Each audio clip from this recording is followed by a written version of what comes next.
Peace, peace. Papa Ken, peace, peace.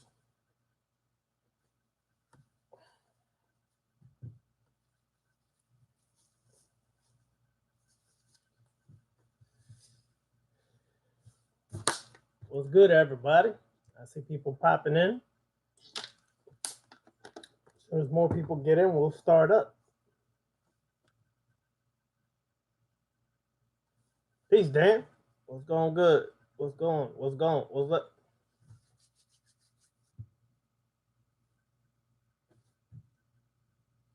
Omar. Trina. Long time no see you, Trina.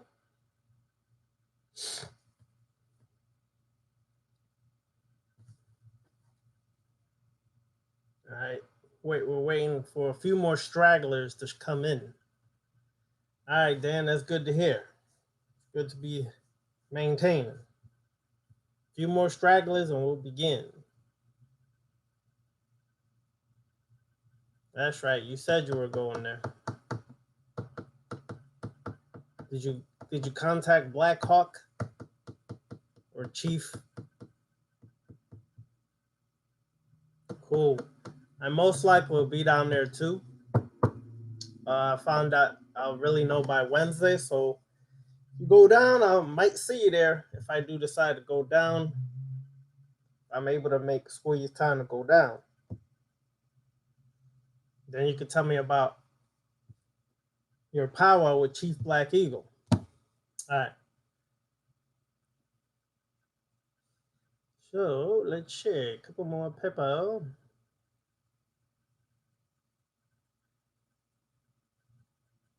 All right, so as y'all know, tonight's topic is Veves and how to work with them on the left-hand path. This is a little different than working with traditional voodoo. It's a little different. When we work with things on the left-hand path, we work with it wearing a deific mask. What does a deific mask entail? The deific mask essentially is, in so many words, is you putting the mask of the archetype. Whether you call them gods, goddesses, Orisha, Loa, Nkisi, Mapongo, whatever. It's essentially wearing the deific mask of that archetype, becoming that archetype, embodying the energy, the characteristics, the attributes that are associated with that archetype, so that you can empower yourself and be the God. Okay? Be the God over your life, be the God, the sovereign ruler over your life, and the one that's in control of your life, putting aside the dogma, the traditions, the systematic programming, and the conditioning of society. So, in today's topic, we'll be talking about the Veves and how to work with them on the left-hand path. But of course, before we get into that, we have to first discuss what are Veves and the significance behind Veves, the meanings, and how it is associated with you as an individual working some magic, let's say African magic, or whatever terms you want to use to make you feel great at the end of the night. So, let's begin. Voodoo, or Voodoo, as it's known in Benin, which was once known as the Dahomey, has many important symbols to aid in its magic. Only through the use of these symbols is the voodoo adherent able to attain the assistance of the Loas in helping him or her with their earthly problems. Now, I'm coming from a couple books, Symbols, the chapter of Symbols of Voodoo, from Secrets of Voodoo by Milo Regard. Okay? And also his other book called Veve by Milo Regard. Milo Regard was born in Port-au-Prince, Haiti, and he studied voodoo for 30 years or more before releasing this information in books. I believe he was a Frenchman, but he was one of the first Frenchmen that the door was open to learn about a lot of the mysteries of voodoo voodoo. All right. So the Veves are without any doubt the most spectacular ceremonial factor of voodoo. The Veves are designs traced upon the ground of the peristyle. The peristyle is usually within an umfor, or what they call a house or a temple. There's usually a pillar that's in the middle, and that pillar is associated with the solar energy and the solar frequencies of the planet. These Veves are designed either around the peristyle or in the temple itself or the house itself, or upon sorts of objects, even ritual food. In the region of Port-au-Prince, the Veves are made with great care so that they are clearly visible and almost geometrically flawless. Now, I don't know, some of y'all have seen some of these Veves. I've seen them firsthand. I actually work with an individual here, Hogan, and he's teaching me some of the mysteries of voodoo without having to go through the initiatic part. And I've seen actually when he actually designs these Veves and how geometrically they are almost perfect. Like, I wonder how he does it so perfect without the aid of rulers and things like that. Well, of course, I know that's that power, that natural spirit that's within people. All right. Elsewhere, however, it is made carelessly and crudely, depending on the area you go in Haiti and different towns there. The Veves represent figures of the astral forces in a different way than the Asan does. Their manufacture in the Umfor is the reproduction by voodoo magic of the astral forces themselves. This fact signifies that the Veves considered as astral forces are necessarily personified by the star ancestors whose cult is voodoo, these ancestors being themselves personified by the Loas, the spirits, the Voodoo, or the mysteries that mount the voodoo sons. All right? In the course of voodoo ceremonies, the reproduction of the astral forces represented by the Veves obliges the Loas, who are representations of heavenly bodies, stars, and planets, to descend to Earth. On first consideration, this may appear improbable. However, nothing is truer, more obvious, or more palatable, and the explanation given here for the first time can be easily verified. As a visitor at a voodoo service, one has only to consider the interrelation of the ritual factors as explained here in order to be easily convinced. Dependent upon the rite, the Veves traced with wheat flour, cornmeal, Guinea flour, which is wood ashes, powdered leaves, red burk powder, rice powder, which is also called face powder, and even gunpowder, powdered charcoal, bark, or roots. As a rule, the milder rites, such as the Rada, a solar rite, require white or yellow wheat. Tradition, though not always respected, demands that cornmeal be used for the intermediate or less mild rites. Whereas red brick powder, red dust, or ashes belong to the fire rites, whose Kabbalistic agents can, if need be, serve upon the points, shads, or hot points. Not that these rites are fundamentally or necessarily evil, but rather because they have a greater tendency to burn when they are improperly or imprudently employed. The powder of the leaves, if the leaves are of soothing variety, can be used for the mysteries of the code points.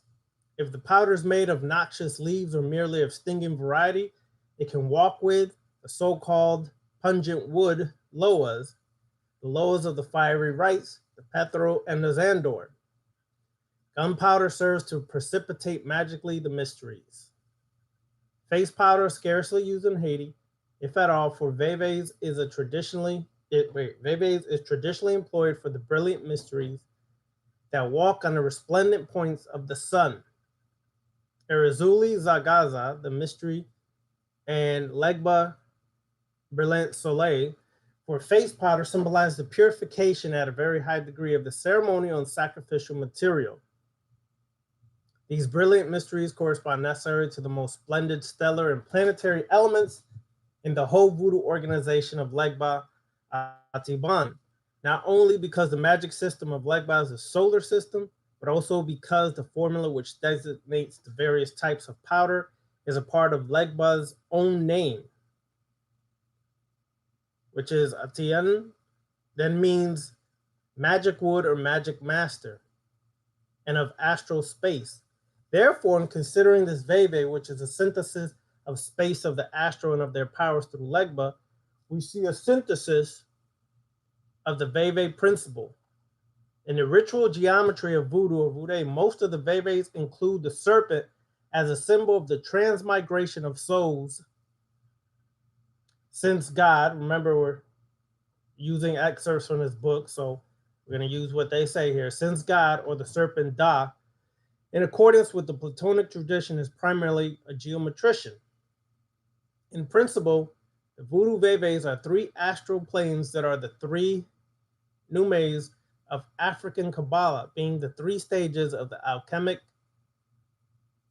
souffleurs or prompters. These three astral planes are arranged in a diagram according to the magical attributes of the Loas.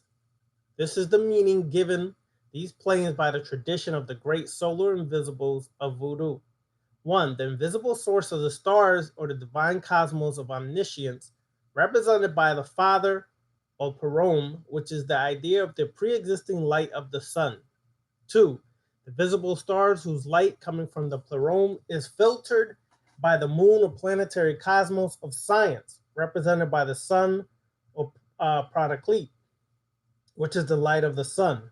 3. The tangible objects or physical cosmos of omnipotence, of omniscience, represented by the mother as incarnate mysteries, the lower crisis or Ophanim. In voodoo, the Father is omnipotent, as inexpressible, the fire air serpent. The Son is the knowing one, or Legba Ati-Gabon, as expression of the inexpressible, invisible snakewood. The Mother is the omniscient, also known as Adi Wiru, as concretion of the inexpressible, grand, invisible, earth-eater serpent. The three astral planes correspond to a serpent synthesis, which is ophiuthomorphic or ophiutopentomorphic. That is to say, which unites together as a macrocosm all the elements of the microcosm or human being. Thus, it is that as a serpent, Ophi and mystery, or us or so, with 5 heads pentamorphic, these planes correspond to the 5 degrees of the Loa. Sod, mystery of the Loas. Thora, letter of the Loa. Mishana'as, spirit of the Loa. Ta'elmud, ritual of the Loa. And Gamara, complement of the Loa.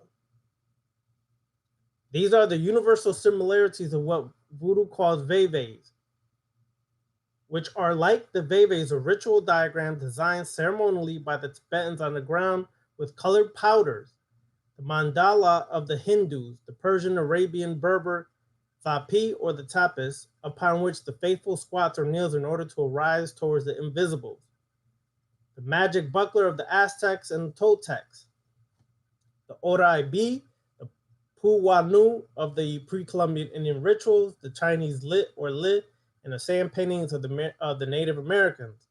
The Veve, like its parallels, is a geometric, propitiatory, or propitiatory support of planetary origin, and at the same time, a condenser of astral forces designed to lead on the sacrificial victims.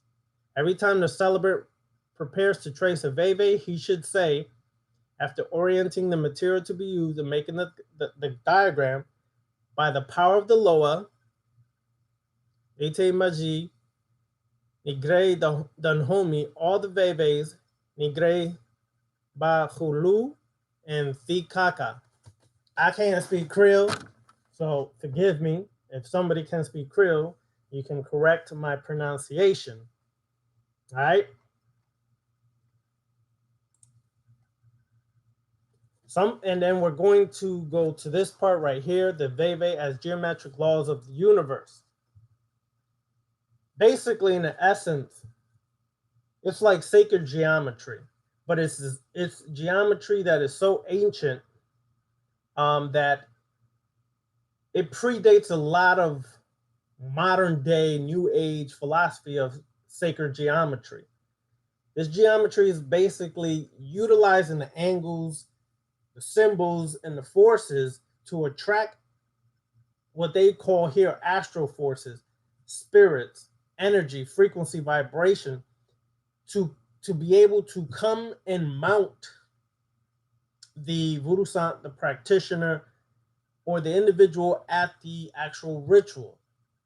When this happens, the Loa then imparts much knowledge, wisdom, and understanding that can help the individual, one, in their life, to confront personal problems that they may be too blocked or too distracted to really observe or understand that there's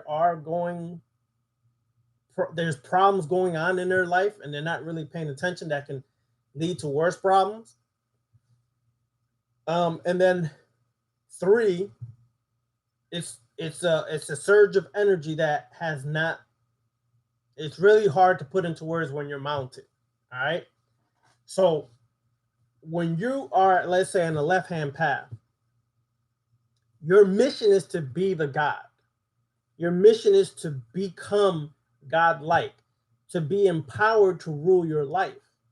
Well, if you're working anything dealing with voodoo, voodoo, and you're trying to seek how to work with this without having to go through the traditional system, being initiated, there is elements or things that you could utilize on your behalf. Now, some of the traditionists will say, oh, be careful, this is going to hurt you, this and this and that. Like we discussed last week and for the last 4 weeks, if you're a God over your life, have no fear, because you are the master that actually controls what is happening.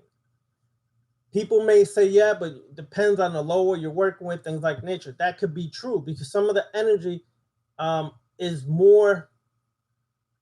stronger and more powerful.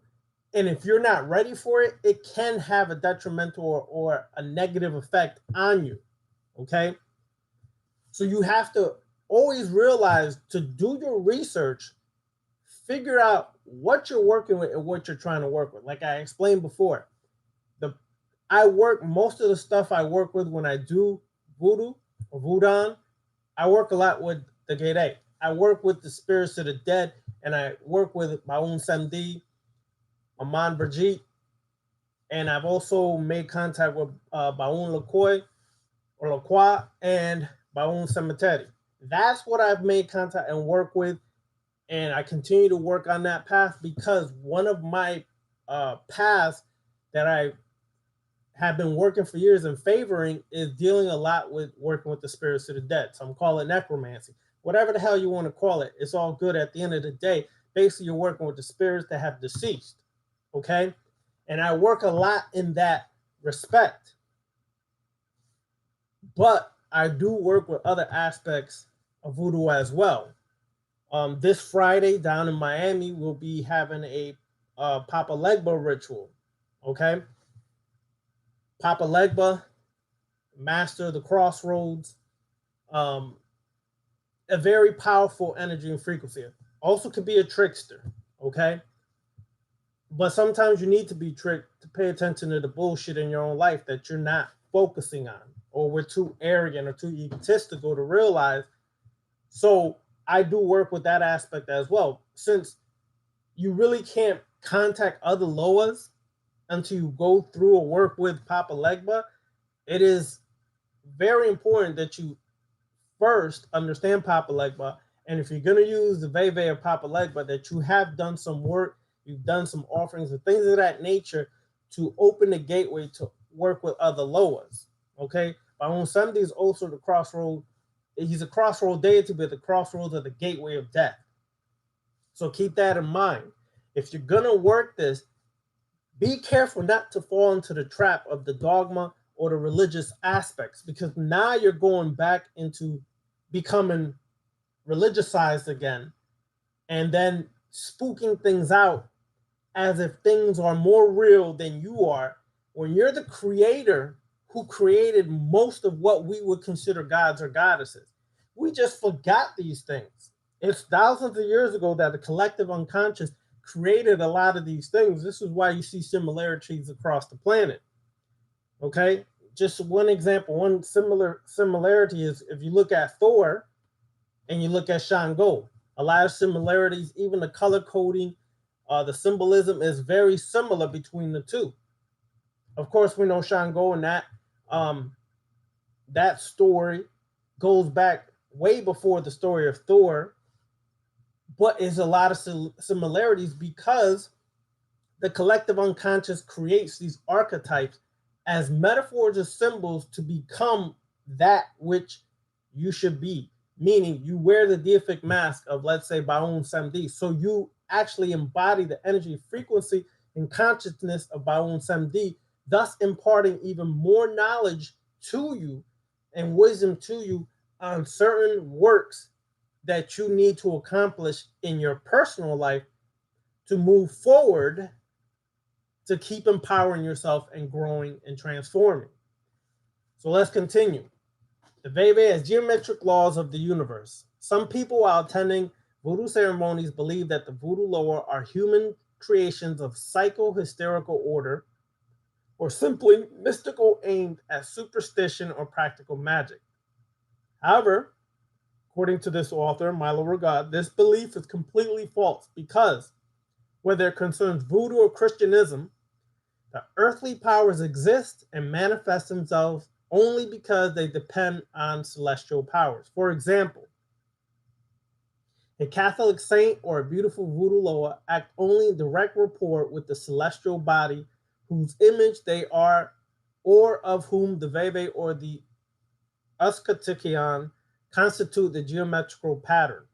Thus, as much as the planetary theory of religious mysteries is admissible, Veve's implies a geometrical power which expresses itself through space and time.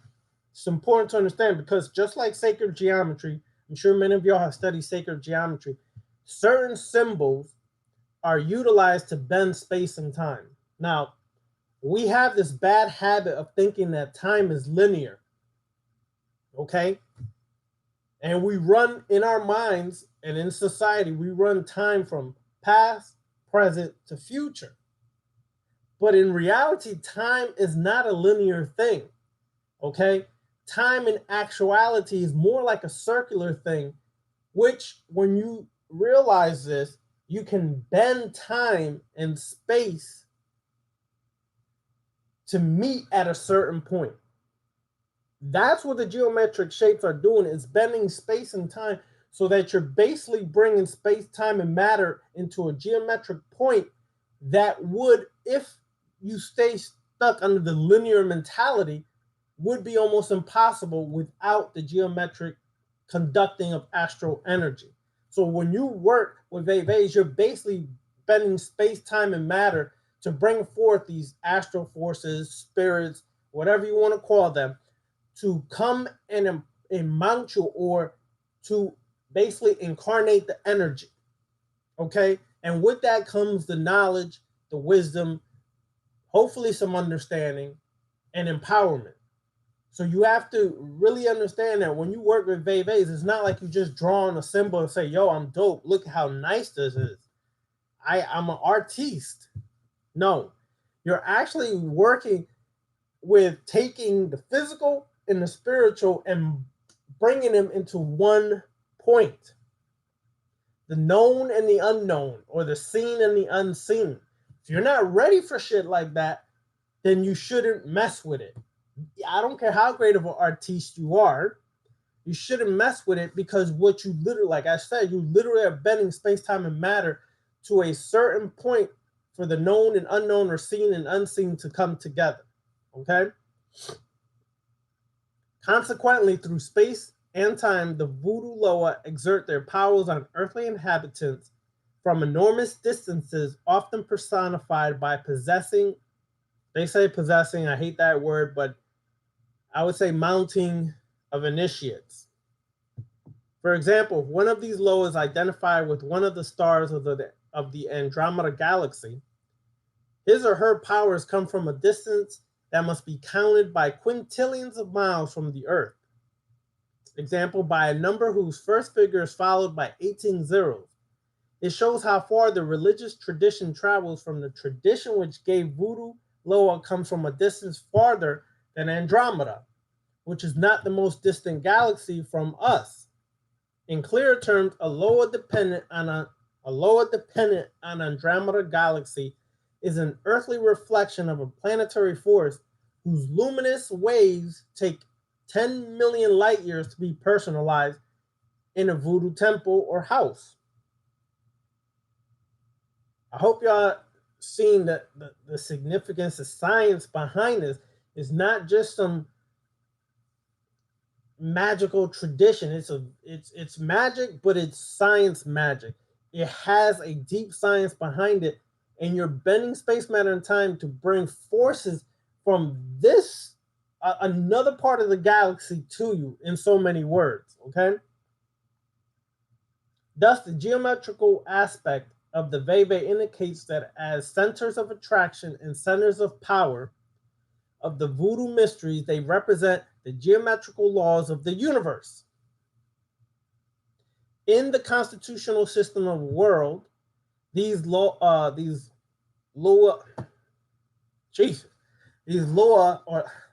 voodoo, represented by the magic diagram, have the characteristics of the molecular principle of physics. Now we're getting into physics, y'all. So some of y'all who know physics and chemistry and things like that, understanding those principles actually make you even a more proficient sorcerer or magician. The atoms of the bodies blend together to become geometrical designs because it is this geometry that gives these bodies the properties and their faculties. Thus, the voodoo Loa personify these designs, properties, and faculties by entering the bodies of the initiates. This is why the adepts trace these designs during the voodoo ceremonies in order to make the laws or Loas enter their bodies, summoning them from space and time. Consequently, these designs represent also space and time in the form of ceremonial diagrams.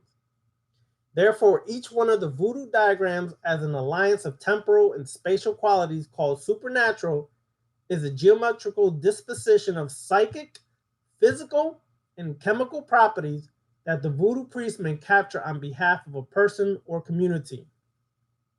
Consequently, the voodoo priest draws these diagrams to use their properties by virtue of the law of similarity, which requires the laws to be present and the Loas to be present and to act in the geometrical figures that resemble them. For instance, if one of these designs corresponds to the geometrical molecular figure of the voodoo mystery Zaka, the voodoo priest will make Zaka come from time and space by drawing the diagram, the Veve on the ground, and by pronouncing the invocation to Zaka in order to summon Zaka. The same is true for all the voodoo Loas because voodoo Loas are similar to the voodoo laws because voodoo laws are geometrical beings, or Loas are geometrical beings personifying unities of matter with a molecular characteristic.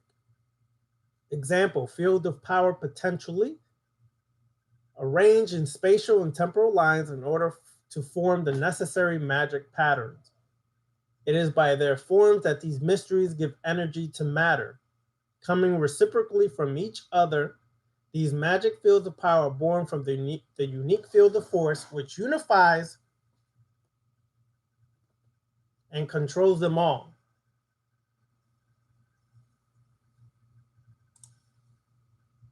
That is why God is represented geometrically by a single temporal and spatial line or by a point.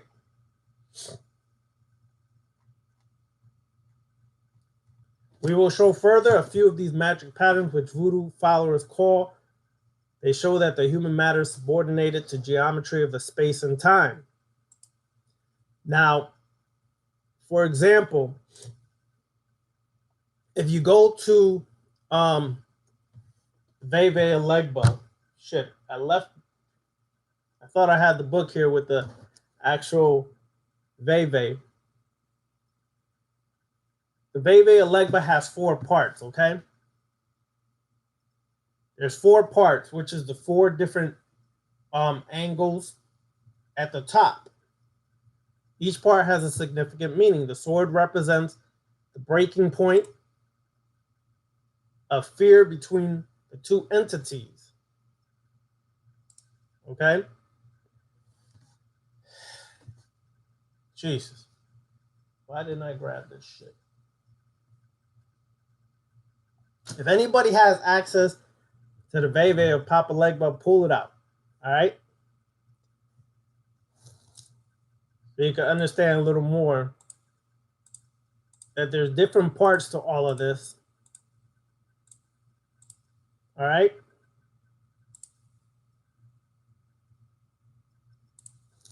So keep in mind that each Veve has a geometrical design that is attributed to one of the Loas. One of those Loas are astral or spiritual forces that are being brought from a distance within time and space or the spiritual realm to interact with the individual to impart certain things to that individual. You have to find, as a practitioner on the left-hand path, which Loa you are connected to. Okay? You could get a reading done if that's what you choose. Okay? There's different ways. You have to go find a Hogan, a Mambo who can help you with this. Or you can follow your spirit and see which one you're connected to. Some of y'all who come to the ritual on Friday will also find that when we reach the part of the Bembe or the drumming ritual, that certain Loas or spirits will come and mount you. When you find this part, get to that part, then you may be more familiar with what you're connected to or what you should be working with, and you should be familiar with every aspect of that Loa, including their Veves, including their offerings, including their colors. All of it is significant when working voodoo as a left-hand path practitioner, okay? So understand, when you understand that the Veves are not just cute designs that we've all seen for years and, oh, wow, these are some significant designs. There is a significant power to it, okay? Now,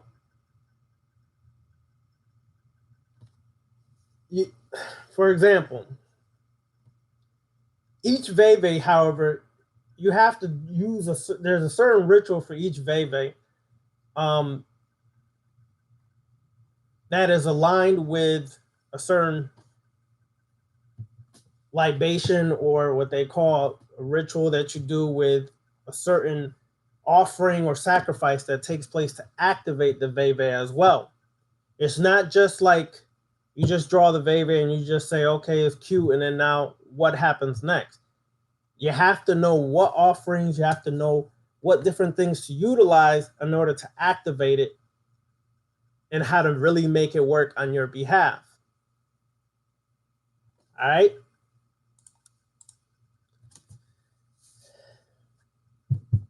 All right, so let's start taking the questions early, because that's a good gist of the Veve. Now, I would suggest people to get that book, Veve by Milo Regard. It goes into deeper, more esoteric understanding. But if we go further into that, we will be here for hours. And I'm sure you guys don't have hours to be here. All right? So let's start asking questions. And it just doesn't have to be on Veves. It could be on working any aspect of voodoo as a left-hand path practitioner. It's just not Veve. Veve is just one topic that I chose to spark the conversation into going into working voodoo or voodoo on a left-hand path. So, any questions?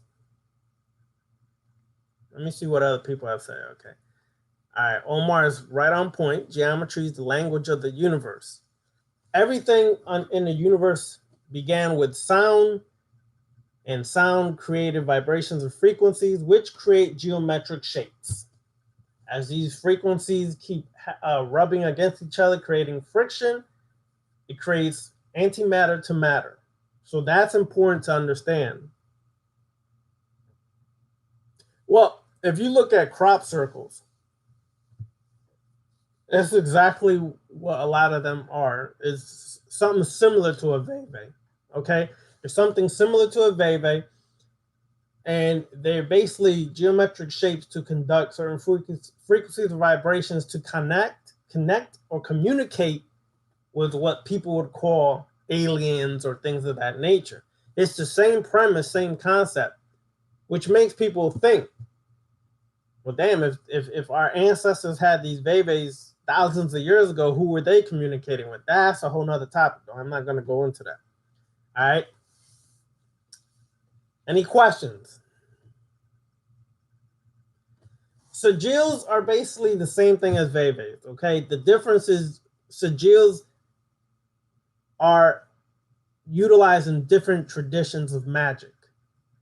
The Veves are utilized in the African system of Voodoo. Those geometric shapes are associated and aligned with that particular Loa. Whereas sigils, like for example, if you have the sigil of Lucifer, that is a different system, but that sigil is associated with the vibrations, frequency, and energy of Lucifer. Essentially, they're almost the same thing, but they're different in that the methodology and the path that you're working it is a different path. So that's important to understand. Like, for example, in Palo, in Spanish, they call it the Fiedmas. The Fiedmas, okay, are similar to what a Veve is, but it's still different, okay? And let's say, each of these spirits or entity has a Fiedma that's associated with. Like Zarabana has a lot of different Fiedmas that are associated with for different problems, different situations, different aspects of your life that you may need to work on. So when you are utilizing the Veves, it's more aligned with voodoo or voodoo and the Loas and those frequencies and vibrations to connect with those spiritual forces or astral forces, as Mala God calls them. It's a connection that you are utilizing to bring the energy or the force to come to you to have that interact or incarnate within you for specific purposes.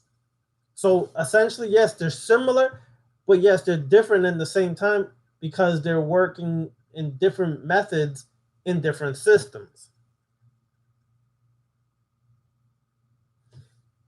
That's one of the major differences. A lot of African tradition is connecting with these astral or spiritual forces is about being mounted, ridden. I hate using the word possessed, but that's what people call it at times. That's the major difference. Whereas in some of these other systems, Luciferianism, things like that, you invoke or evoke. Invoke is more to embody the energy. Evoke is more to summon the spirit to do your bidding. In African traditions, you basically are mounted by that spirit or that astral force. And in essence, that astral force becomes you or uses you to communicate knowledge for you or for your house, community, or temple. That's one of the major differences. I don't know if any of you all have ever been mounted, but it's something that I would say, if you're a melanated person, it's good to have experience at least one time in your life. Okay? Well, Perfection 933, it's not that you can't receive certain things, but that's a gateway that is utilized for bringing the Loa to you, bringing the energy, the frequency, vibration, and the consciousness of the Loa to mount you. That's one of the major differences with working African systems. You actually experience the spirit within you, as opposed to a lot of these other systems where you may not necessarily incarnate or be mounted by the spirit, and the spirit takes over your body. You may feel the spirit and embody the vibration frequencies, but it's not the same thing. So when that Loa, that Orisha, that mounts you, you actually are receiving things that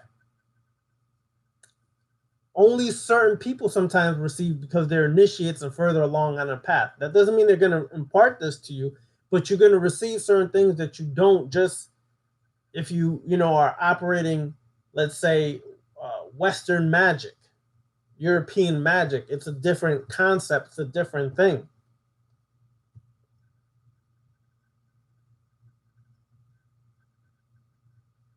You can dark light. You can use Veves for. You can put a tattoo on you from that. But you got to remember, just like a Fidma in Palo, there's certain ways you consecrate the Veve or the Fidma. There's certain rituals. There's certain sacrifices that go into that. Like, for example, in Palo, some of the Fidmas, you have to actually put a sacrificial blood on the Fidma to activate it. It's not just drawing it and saying, okay, how cute it is. Okay, it's an actual process where you actually activate it by sometimes utilizing animal blood or utilizing the mixture of herbs and animal blood to actually activate it.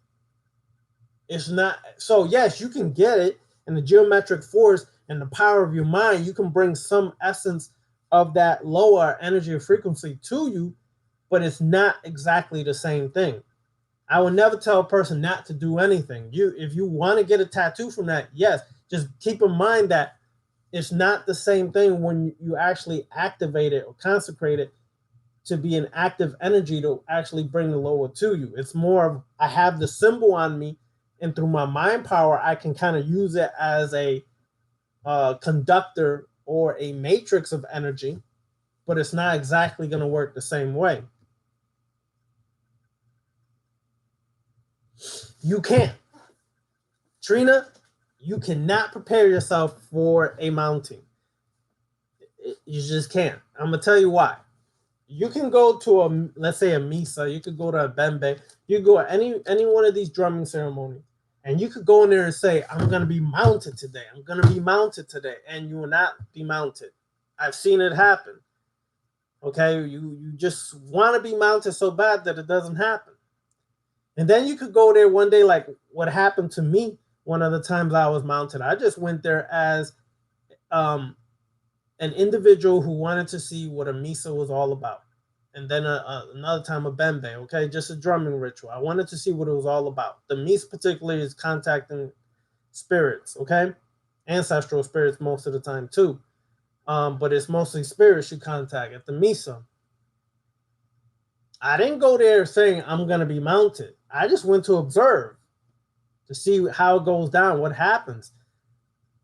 Next thing I know, I'm called to the center of the circle by my madrina. She takes the omioro, which is basically the consecration of blood and herbs, okay, and she passes it over me, and she spins me in a circle. And some people got spun and went right back down and sat down. Next thing I know, the energy hits me, and it's almost like there's a moment of darkness, and then it's a moment of clarity. What I mean by that is, like, you lose consciousness for a moment, and the next thing you know, your body's moving. You are seeing things, you're realizing things, but you have no control of your body. And the spirit was making me dance in a certain way where when that dance is seen, they know this is a certain spirit, Orisha or Loa or whatever is here. The presence is here because each one of them moves a particular way or has a certain dance. So it's not like you can really go in there and say, I'm prepared for for to be mounted. You can't be prepared. It just happened that if it's your time and your vibrations or frequencies attracts that spirit to you, that Loa or Risha or whatever, but in your case, you're we're gonna be going to more of a voodoo ritual. That Loa it comes. It just will come. You have to understand that. It's not like you can really prepare yourself for being mounted. It just happens.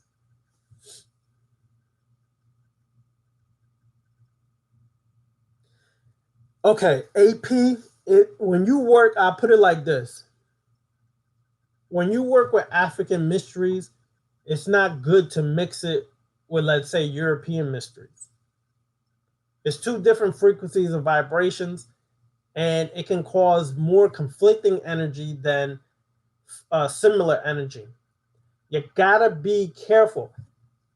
If you have an altar, okay, one day, I'll find a way to show my altar on here. I can't carry this big ass computer, so one day I'll find a way to show my altar. On my altar, okay, I have two altars, huge, okay, and I have dividers between certain energies. There's a divider that has the kinetic energy, okay, and then there's a section that has mostly the voodoo necromancy kind of energy. On there, all I have is things that are working with the spirits of the dead. I have tombs, I have coffins, I have tombstones, coffins, I have skulls, I have Baun Samdi, Maman Brigitte. I have anything and everything that is associated with the spirits of the dead, gateway of the dead, and gods of the dead is on that side of the altar. Okay, it's there and it's divided from the other part. That the other part, the Kemetic part, has all the Kemetic Neturu on there. Okay, so you have like energies. It doesn't mean it has to be the exact same tradition, but you have to have like energies that are working together. For example, you can have in my voodoo necromancy section, I also have Kali. Kali's a goddess of destruction, time, chaos, and death. People forget that aspect of Kali. She's associated with death, and many of her practitioners in India sleep in the burial grounds in India. She's connected with the tombs, the cemeteries, the ashes. She's associated with that aspect. So those are like or similar energies. I also have Anpu in that area because Anpu is associated with the spirits of the dead, okay, associated with guiding the spirits of the dead, opening the gateway to the dead. So they're all in this area. But I would not put, for example, I will not take that section that is the section of the deceased, the energy of the dead, and put something like Shango there. You understand? Because that's a little conflicting energy. Shango's mysteries, Shango's mythology is different than the spirits of the dead. I could put Oya there because Oya is associated with the cemeteries and aspects of death. So that's all similar energy. So you got to be careful when you're mixing things together that they go with each other and don't conflict. Because if they conflict, then you could open the door for more adverse and more negative energy that could be more harmful than beneficial. They're all in one aspect and you have them all in one area and they're similar energy.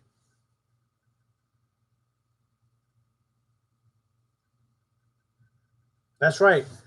Andre Pope says it clearly. The only thing you can do to prepare for a mounting is keep working on yourself.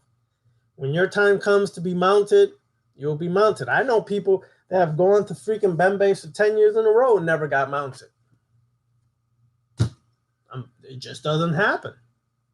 Now, other people go there the first day and they get mounted right away.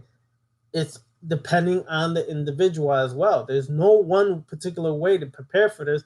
Just keep working on yourself, mastering yourself. When your time is right, the spirit mounts you.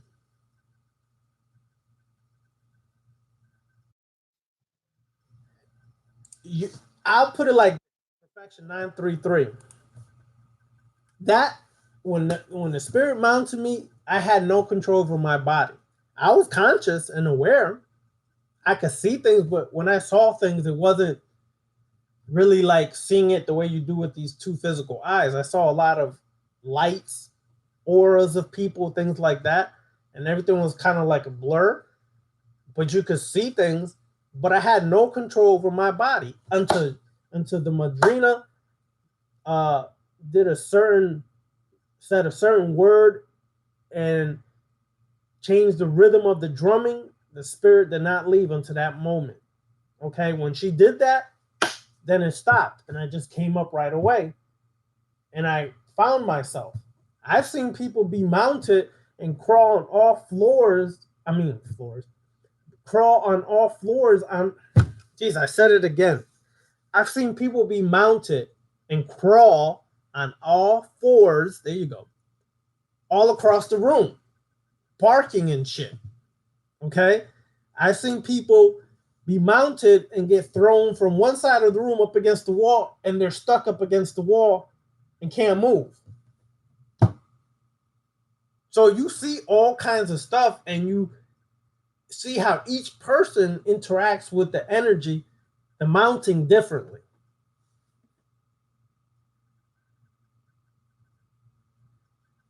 Basically, that's what happens. The spirit is choosing you. Like when I got initiated into Santeria Ifa, Obatala, that's where I'm initiated under, is Obatala. Okay? And there's a reason for that. If you know the mysteries of Obatala, for example, Obatala is, they call him the king of the white cloth, but the white cloth is also symbolic of pure consciousness. He's a leader by nature. He's not a follower. Okay? So those attributes were something that has been always within me. I don't like following people. I'm more of a leader. You understand? I've always sought consciousness since I was a young person. So when I had my actual calling down of the Orisha ceremony, it was Obatala who stepped forward to claim me as his child. You understand? So it depends. Yes, the spirits usually will choose you because your vibration frequency is associated or connected with theirs. So you become a part of that family, that spiritual family, so to speak.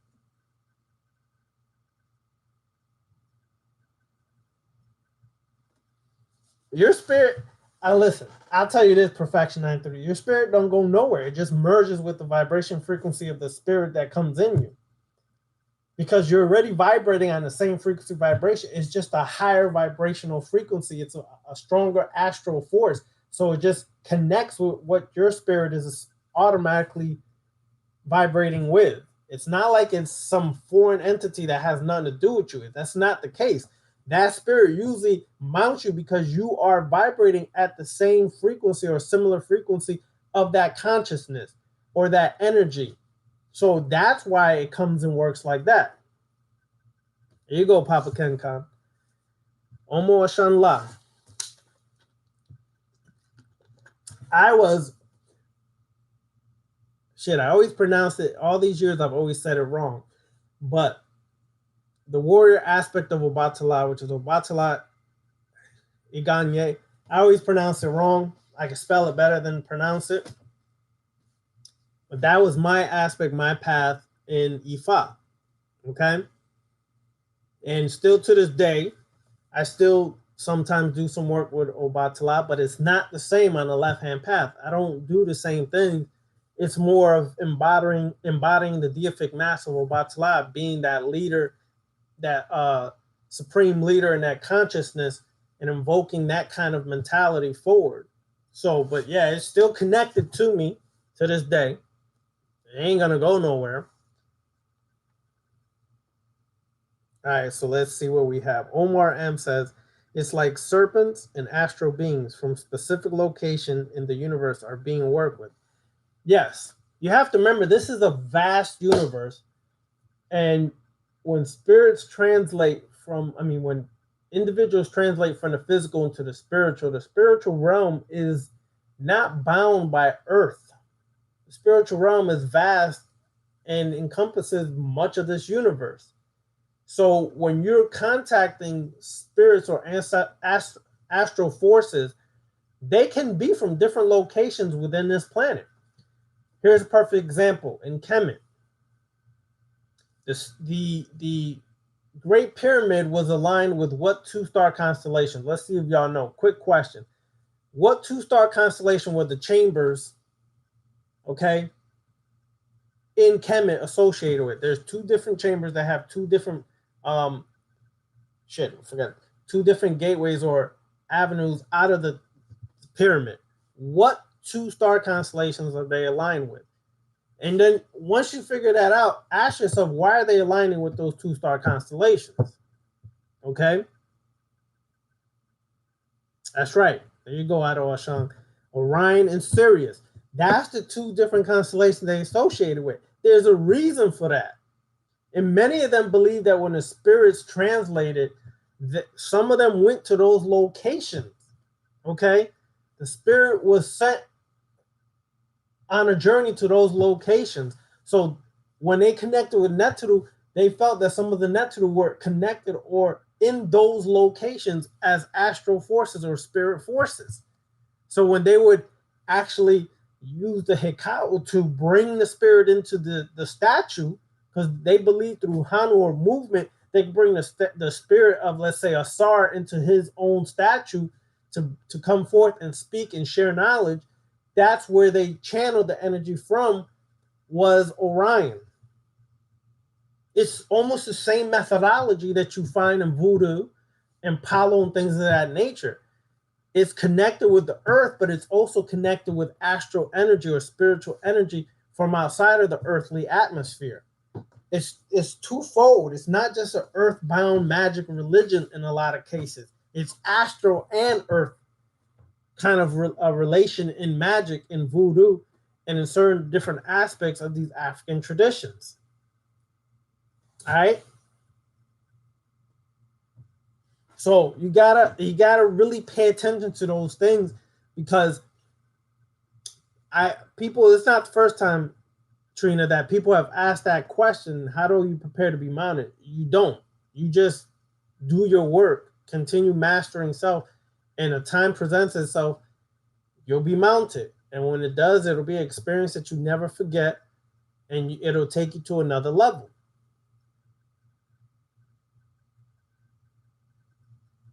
Yeah, all the time, Dark Light. I can feel when a Batala comes through at any time, that frequency and vibration, because sometimes it'll take me to a level where I start to say things, for example, that I'm not even familiar with. Let's say certain kind of knowledge that I'm not even familiar with. Okay? And what I mean by that, I go back and I watch the video and I say, where the fuck did that come from? You understand? And it's some knowledge that I either have not come across yet or will come across, but it's like presented beforehand. And then I go back, watch the video, I say, yo, let me go and check this out and investigate this a little more, because I wasn't aware that this shit came out my mouth. And it's almost like you feel this energy taking over and just guiding your mouth and your in consciousness to bring forth certain information. That happens quite often, actually.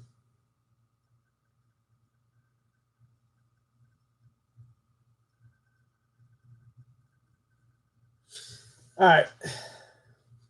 Why do we not call on the gods that our ancestors called on thousands plus millions of years ago? All right. You could call on them. Here's the problem. Let's say you call on the Neteru of Kemet. When Kemet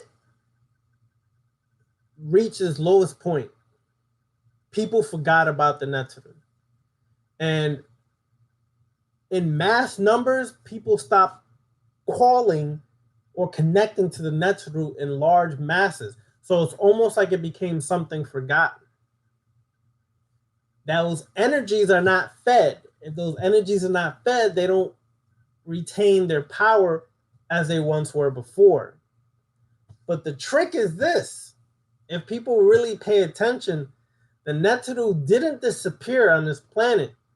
They just found their way to different parts of Africa and became different mythologies of those certain traditions.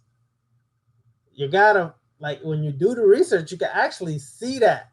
You can actually connect to that. Like, for example, if you really look at Obatala and you study the mythology of Obatala, it's very similar to the mythology of Asar. They're very connected in certain aspects. This is how the energy of the Neteru basically stood alive, and so to speak.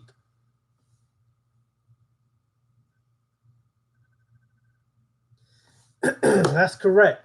Papa Ken, I can attest to that being a 100, 1,000, 1,000,000% true.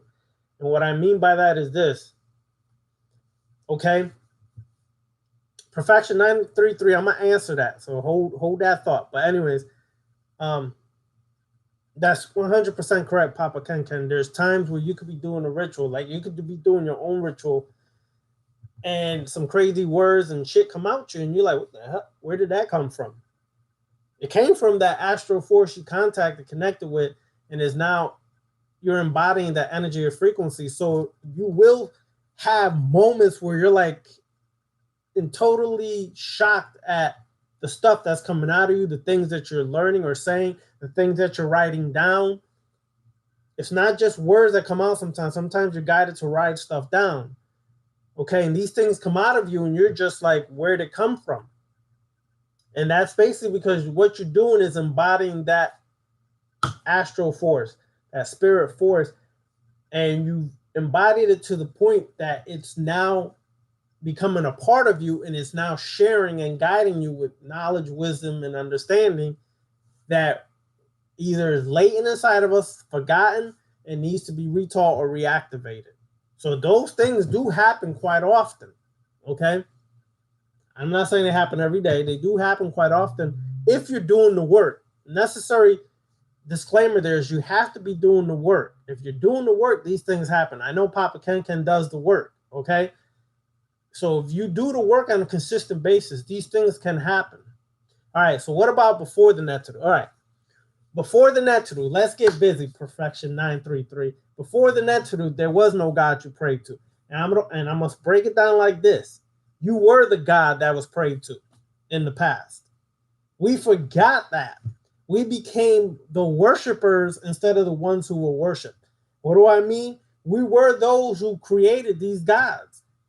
Okay, the collective unconscious of our spirit, our ancestral spirits that was there thousands of years ago before the creation of Neteru, Orisha, Loa, created these gods through our collective unconscious to give people metaphors and tap into certain frequencies and connections and vibrations to empower themselves because they had forgotten that they were the gods who created.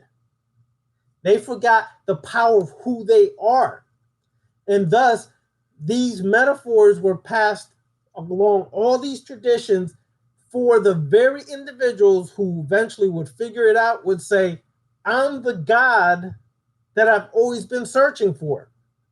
I'm the God that I've always been praying to. But I thought it was some spooky God, Allah, Yahweh, Jehovah. I thought it was some Orisha. I thought it was some Neteru. I thought it was some Loa. And in reality, you are the God.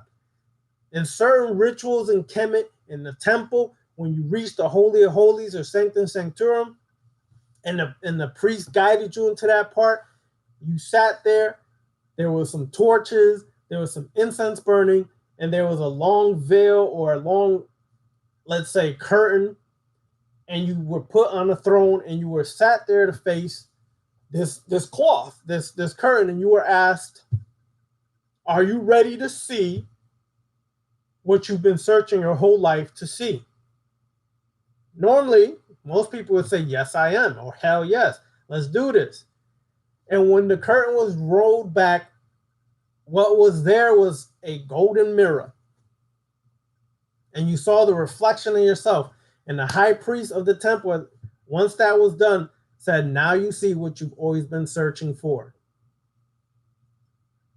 That's what is the missing piece to all this work. All this work on the left-hand path is not about worshiping the Loa, the Orisha, the Nkisi, the Neturu. It's about being that which you once were, which was one of the Loa, one of the Neturu, one of the Nkisi, and whatever became passed down years later.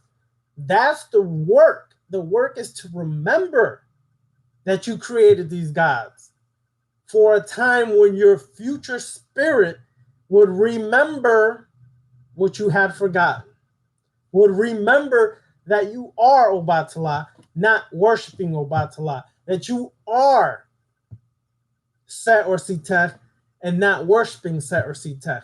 That's the trick that we have to realign ourselves back to that reality. We created the gods. So before the Netru and all that, you were the god. You didn't worship or pray to anything or anyone. You were the god that created this very world you live in. Our astral beings, archetypes, demons, spirit guides, jealous beings like the Bible Quran God. As a person evolved, they move from one to the next, but the holy books say they shall be none but me. Exactly. You are the only God. And really, when the Bible was talking and the Quran was talking, you are Allah. We just were so in such a state of being an Abdullah, a servant of Allah, a slave of Allah, that we forgot that I am Allah. That you are the very creator of your own universe. You created this world you live in. And through your words, kun fayakun, as they say in Arabic, okay, or om, as they say in Sanskrit, or whatever you uttered, the hekao that you uttered, created your very existence, created this very universe you exist in now.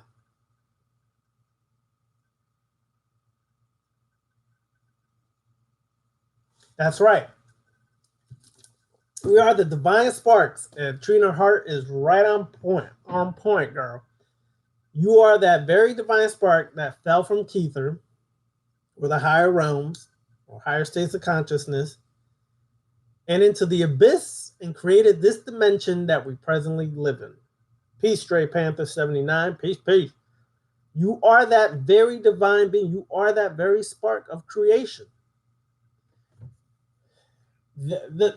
Listen, all these videos, if you connect the dots in all these videos, whether it's myself doing it, whether it's Brother Beniti doing it, whether it's the when we were doing the radio show Awakening Universal Minds, all of these videos and lectures have always connected to one point and one major point.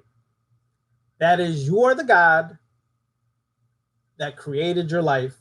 You are the God that must take back control of your life and create a new life of success, of happiness, of joy, whatever it is you want. You're the God, and you're the only God that can do this. No one can do it for you. That's the point. What we do these different lectures for and connect different systems or methodologies for is because every system or methodology we go over is not going to work for every individual.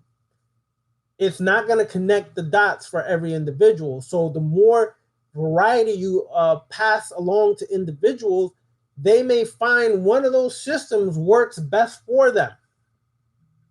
Like, I'll give you an example. My good brother, who I haven't seen in a while, Brother Khensu, his system is 100% working on a left-hand path with the Kemetic energy and frequencies of vibrations.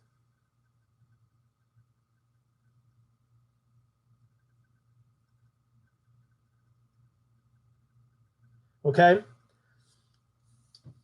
That's his work.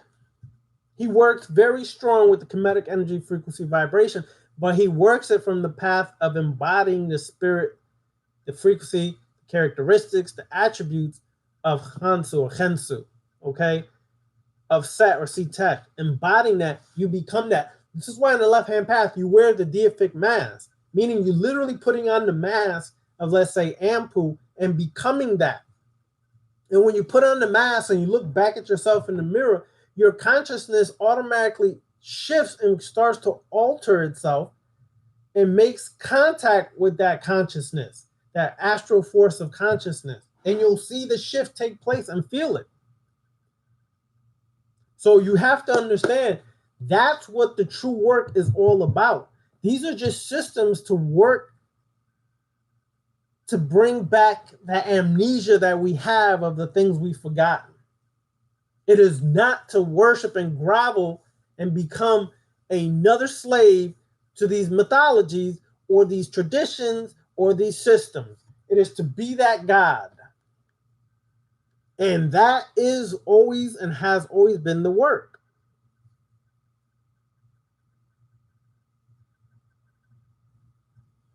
Okay?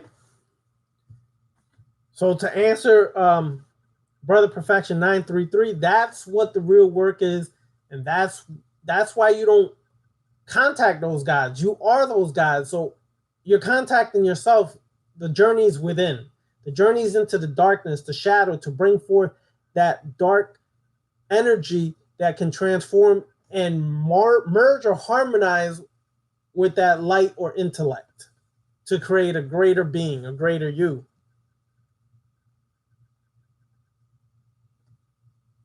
Okay, in the movie The Librarian, for him to open a certain tomb behind a statue, he was asked, "What's another name for God?" And he said, "Me," and the tomb opened. Is this from The Magician? The Magicians on Sci-Fi and Netflix, or is it on a show named Librarian?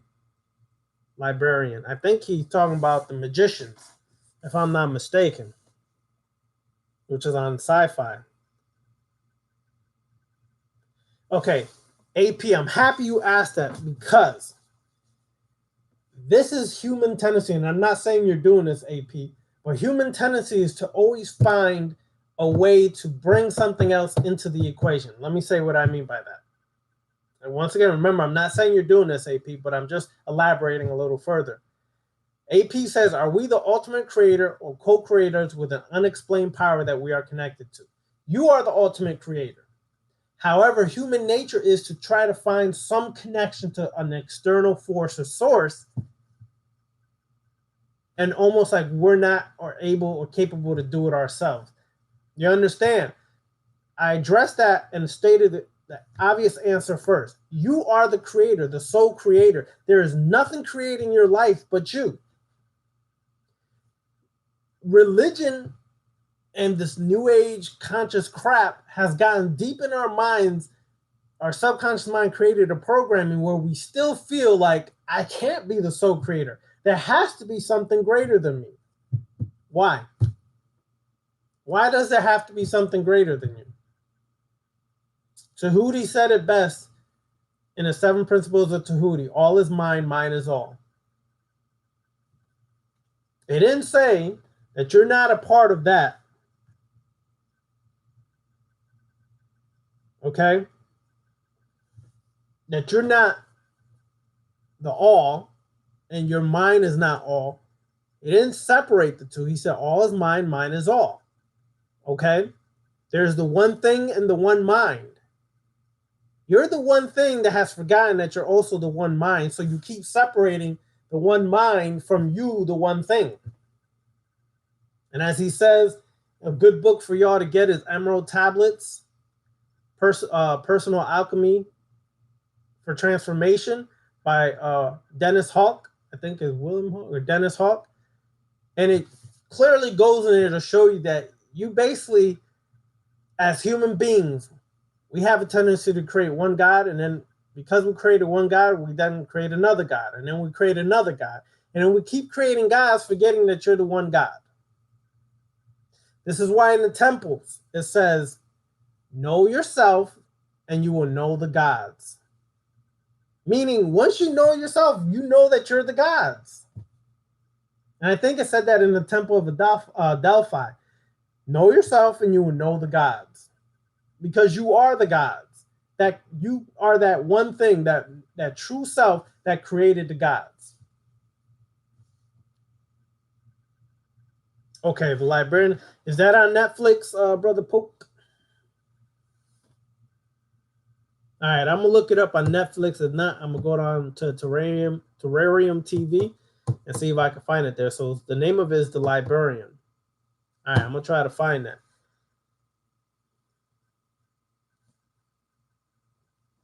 Okay, when you say I'm the sole creator of my own God, are we talking about me in this life or my ultimate higher self, all my lives and selves? Okay, here's another one.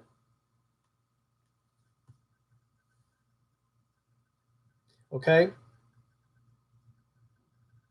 here's another one. Omar, I'm happy you said that.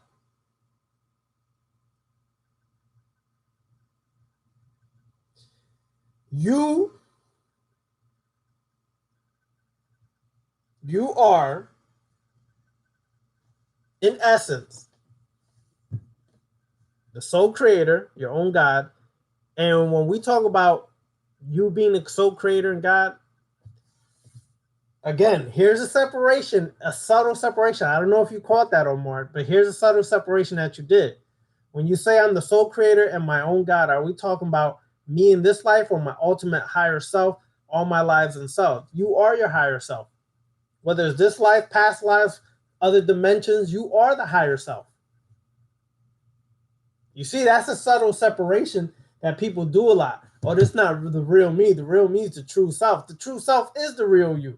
The problem is you keep separating, not realizing that the true self exists in this physical dimension as well as the spiritual dimension.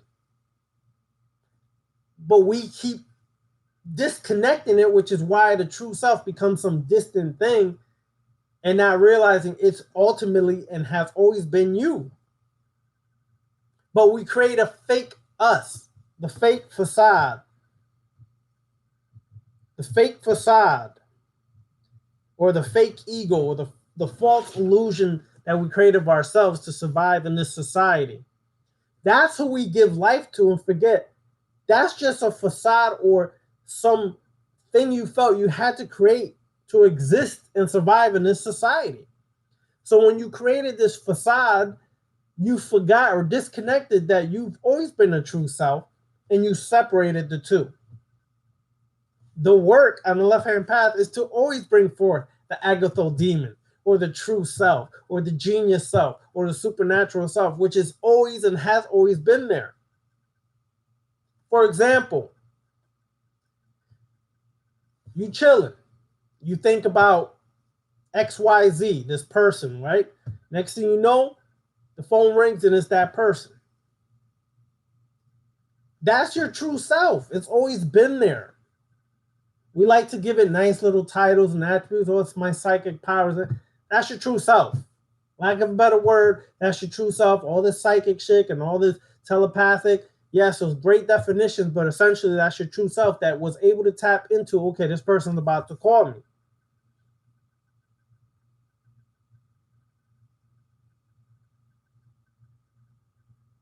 Yes. The work is to eventually get to the point where you don't divide and separate and create boundaries and divisions about things. The ultimate work on the left-hand path is what? To bust through a to break through all your borders, boundaries, and self-limitations that you've imposed upon yourself that keeps you from getting to where you should be.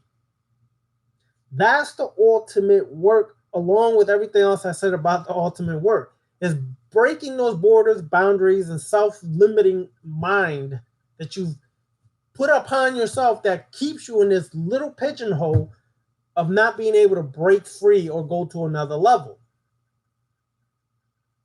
So what we do is we bind ourselves, okay? We bind ourselves and limit ourselves from growing. And most of that is because our mind is limiting who or what we can be. It's not allowing us to grow past that. So, yes, we use the Veves here today as an example of a portal or gateway you could create to tap into astral forces that are essentially connected to your true self. That's the purpose of utilizing these different systems. For 6 months or a year from now, I could be straight on some voodoo stuff. All of a sudden, my spirit will say, okay, check out some Luciferian shit. For the last year, year and a half, I've been working a lot with necromancy and voodoo. Lately, my spirit said, check out get back on some Luciferian stuff. I was into Luciferian stuff years ago, but it just guided me right back into that. And then when I went back into that, I realized why. Oh, trust me, I still work voodoo necromancy, but I realized when I went back into the Luciferian aspect, there was a part missing that I was losing myself in working necromancy and voodoo. Okay?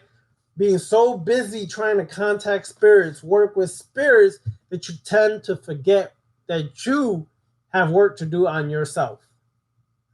You understand? We can get so wrapped up in that you forget the ultimate task, the ultimate work is mastering yourself. So when that spirit shifted me that way, I realized right then and there, okay, I still work with voodoo necromancy. That's always been there.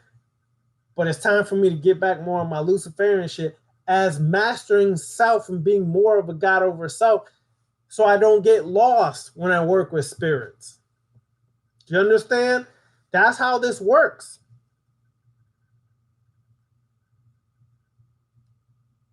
All right? That's how this works. Any other questions?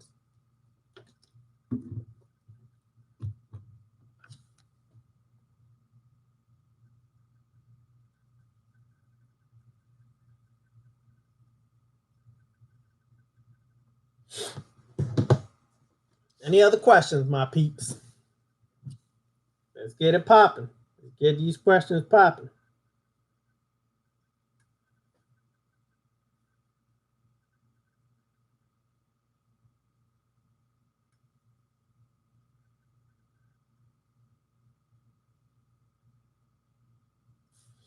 I know y'all got questions now.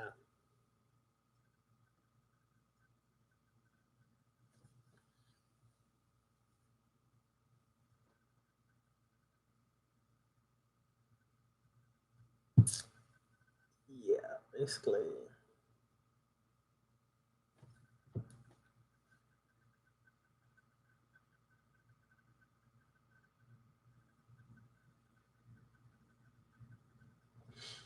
If you master yourself, you can master spirits, because you won't lose yourself when working with spirits. What I mean by that is you got to always remember you're the master.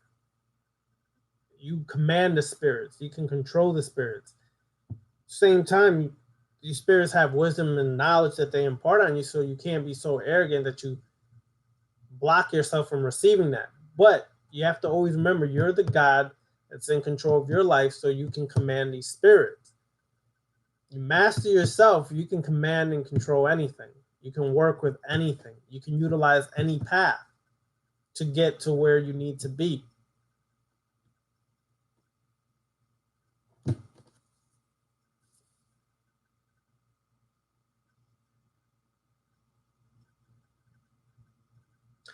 Throw the questions out, Joel. See, there's particular topics you can tell, particular topics that people are attracted to, and particular topics that people are not so attracted to. When we originally did the first video of how to work with spirits, from my view, what I can see here, we had over 30-something people in the room. Part 2 went down a little bit to 20-something. Part 3 went down into the teens. When I did the Luciferian thing, it was more in the 20s to the teens. Okay? When I did that during the week. So you can see which topics people are really seeking or asking for.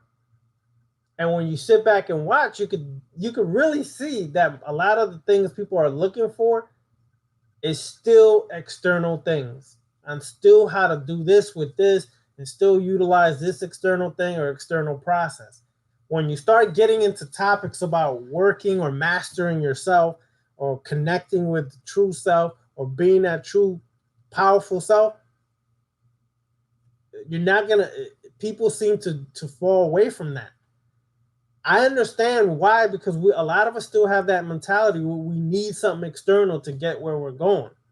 And you don't, because the ultimate work is eventually you don't need none of these things to get where you're going. Good question, Dan. The first Veve you should work with, Papa Legba. For that is the Crossroad Master. Before you can work with any other Loa, you need to work with Papa Legba. Okay? Now, if you're working with the Gede and you work with the spirits of the dead, then you use Baun Semdi's Veve. But the first Veve you should work on, if you just want to work with Loa in general, whether they're the Petro Loa, Rada Loa, whatever, is Veve of Papa Legba. But before you work with that Veve, make sure you have done thorough research on Papa Legba, are prepared to bring certain offerings, prepare for certain things, because you're entering a different gateway there. And that's a crossroad deity, which can also be a trickster deity. So you have to be prepared for that.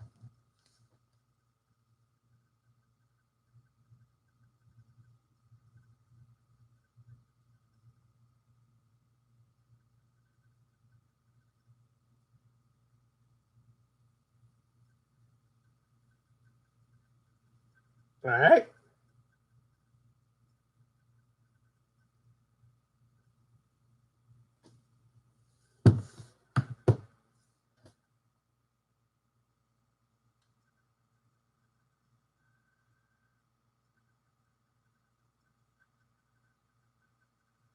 Exactly.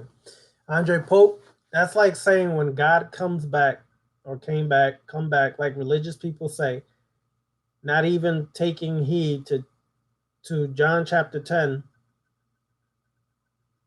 where it says, is it not written that ye are gods? So where have you went for you to come back?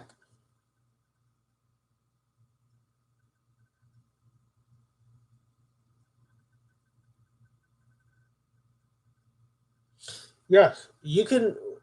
Okay, let me put it this way: when you work with your ancestral spirits, your bloodline spirits, keep in mind that your ancestors have their own job to do right now. What I mean by that is they're in that realm, spiritual realm, and they also have work to do. Okay, for their transformation, evolution, and growth, continued growth on that side. When I work with my ancestral spirits, I work with them for knowledge, wisdom, and understanding. I don't use them. I'm just saying this is me, and it's kind of answering your question at the same time, Omar. I don't use my personal bloodline, my ancestral spirits, to do any other thing but share knowledge, wisdom, and understanding. I don't send them out to manifest money or anything else like that. I find other spirits for that. I go to the graveyard and I find or do my research on the spirit. And if I find that this individual is a banker, a stockbroker, financial, guru, or whatever, that's who I work with. But my personal bloodline, I don't use them for those things because they have their own work to do on the other side. Um, Especially if they're freshly passed on or recently or a few years, they're still doing work. So I just contact them for knowledge, wisdom, and understanding. But other spirits, I will command to do certain work that I may need, um, and I don't put my ancestral spirits in that. Make them do shit like that. Put it that way.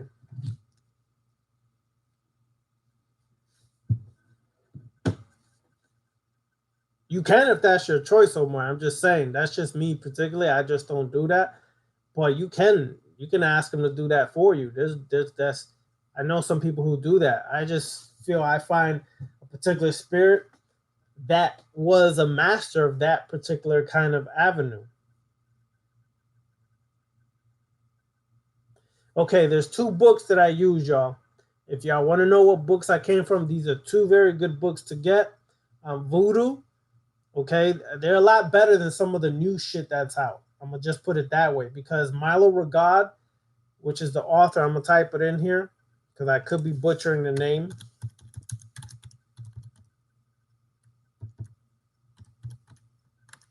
Okay, spell something like that. He you could tell he worked and walked certain mystical paths.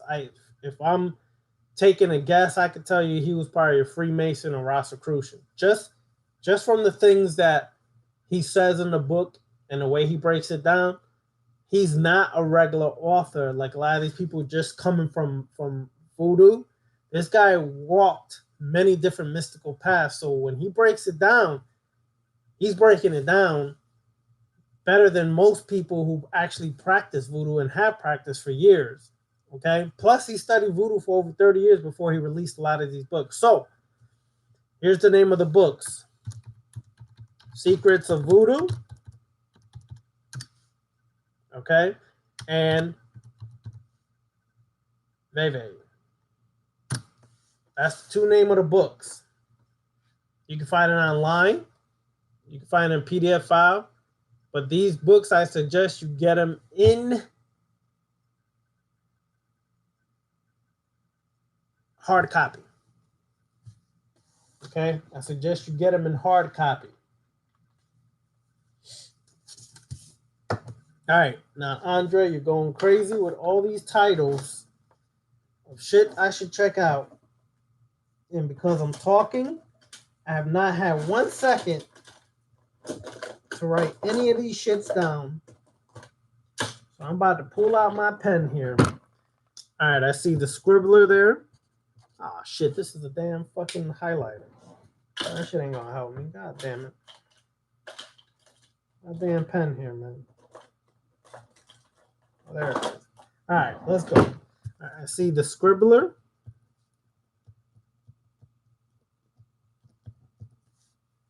That's on Netflix. All right. Andre also said the librarian. The librarian is a porno star. No, the librarian. Quest for the Spear.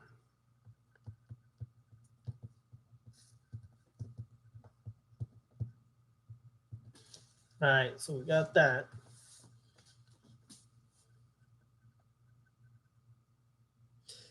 Yes, Mario Andre Pope, my brother. Papa Legba will be in a esoteric sense, mystical esoteric sense, be something similar to your root chakra. Nothing can begin till you get the root right.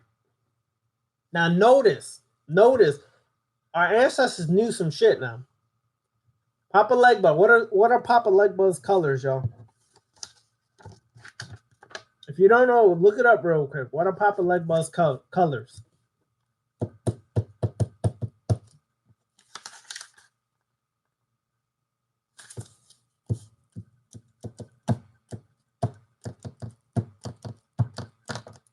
Bingo, red and black.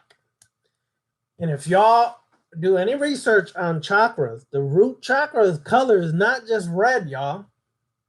It also has a variant color which is associated with black as well. In Santeria or Ifa, you have a legua or a shoe. What is those colors? Red and black.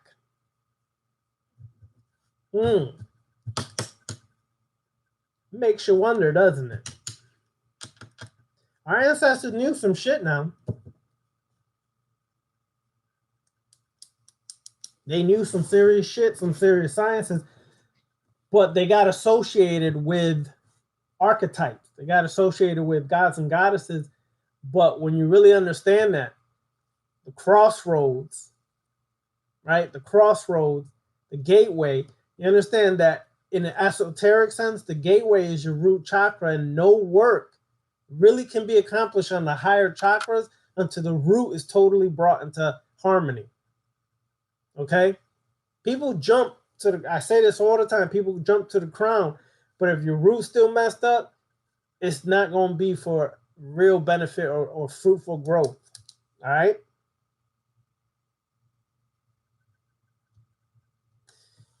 Omar, that is correct. What is Ganesha's color? Ganesh or Ganesha, what is that deity's color?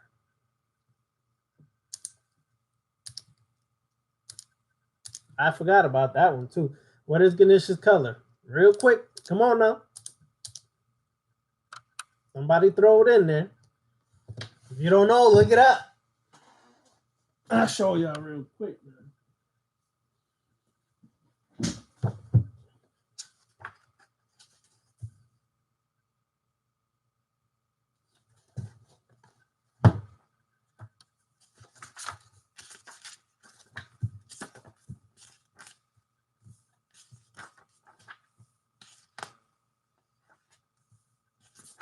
Wait, where'd it go?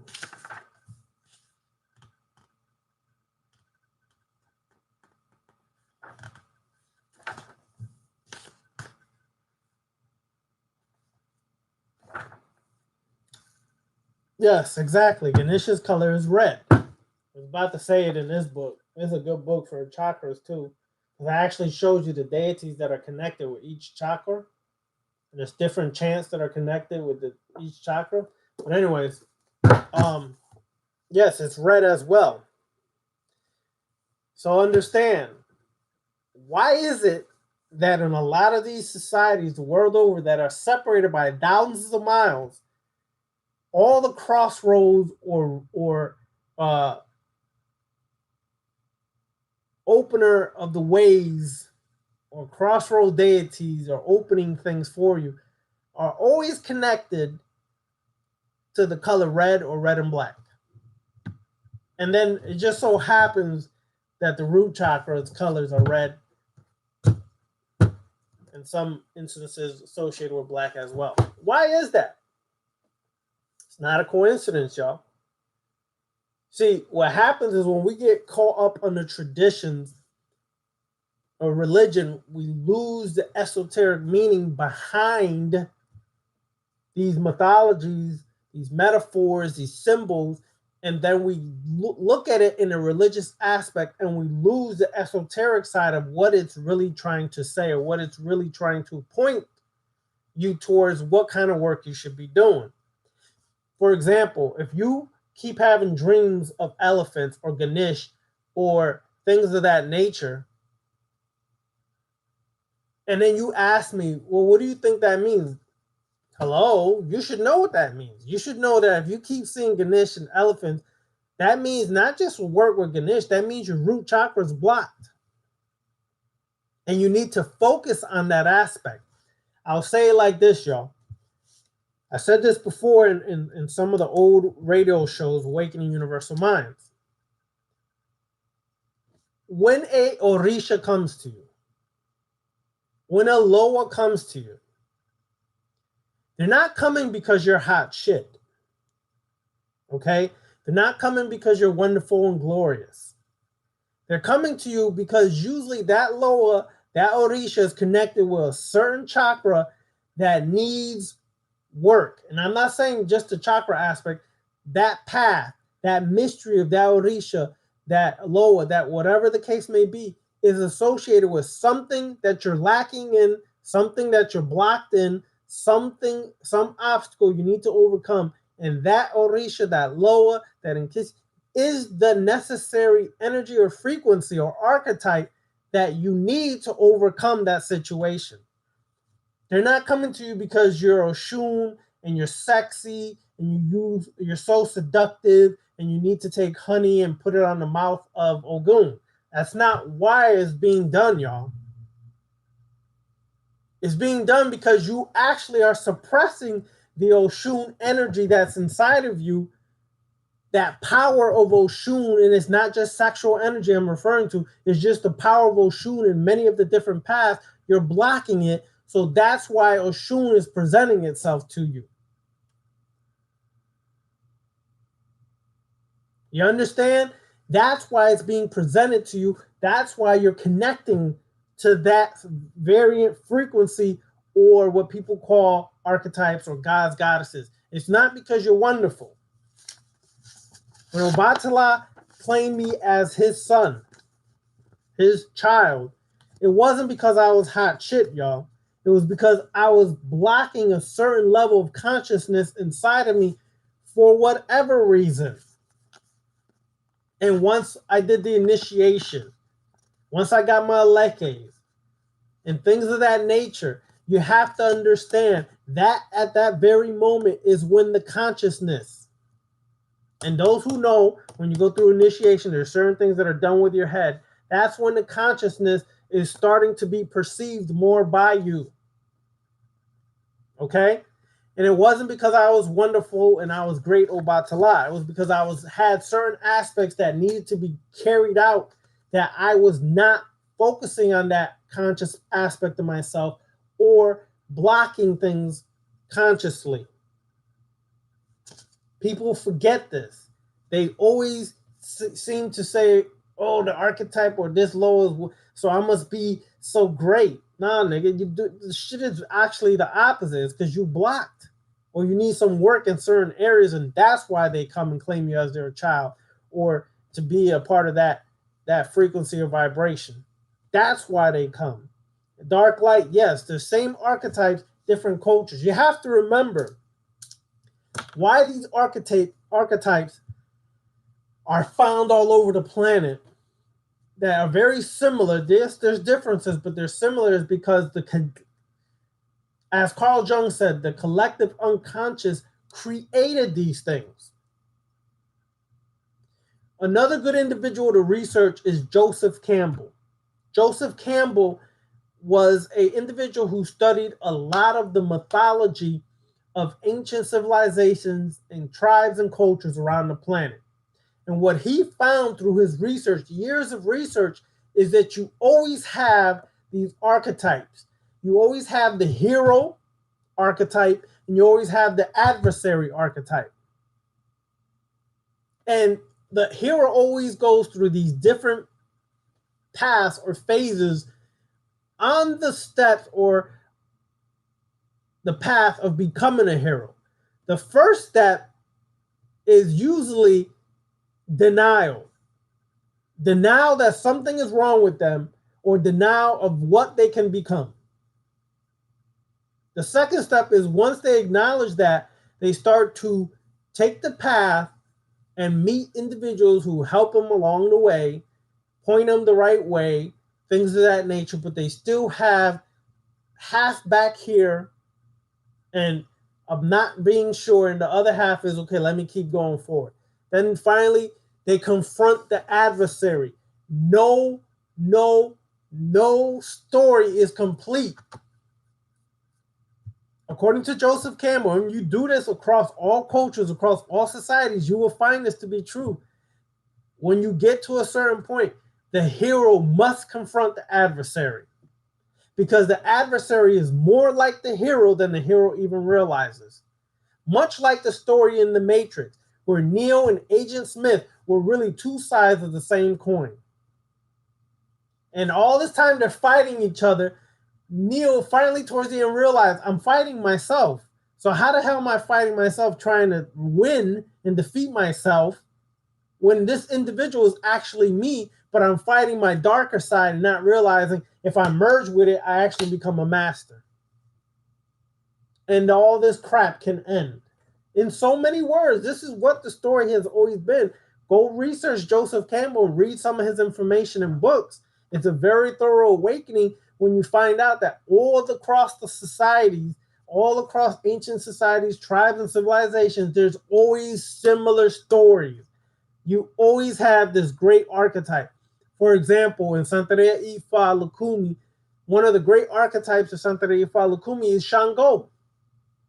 There's so many patakis or stories of Shango is unbelievable. And all these stories are teaching you a lesson about yourself. Okay? They're teaching you a lesson about yourself. Exactly. Edo Ashong, a hero with 1,000 faces. That's exactly the name of it. I read that and I watched videos and all kinds of stuff, interviews with Joseph Campbell. I did a thorough research on that. And you will find this is similar across, because according to Carl Jung, this was all created as a part of the collective unconscious. We all have this collective mind, okay, that we utilize to tap into certain information and knowledge, and unconsciously we're creating the same or similar stories across the planet. All right? the work on the left-hand path is to stop being part of the herd, the sheep mentality, and realize that these metaphors, these stories, are all examples of you becoming the hero or the master over yourself. To break free from the collective unconscious, to be the isolated unconsciousness. Thus, the adversary in most of these stories is actually saying more of the truth than what you realize. Okay?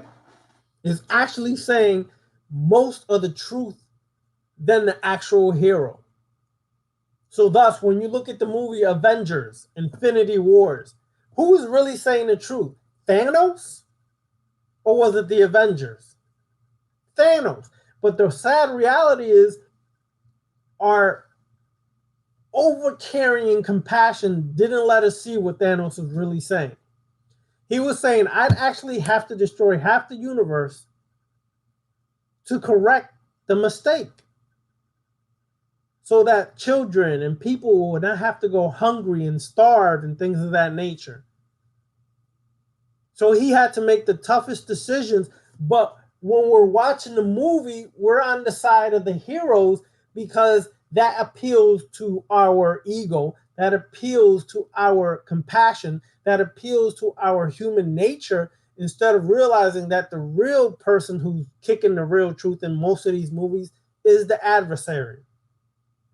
When you go on all these horror movies, who is really the demon, the devil, or the monster you're facing?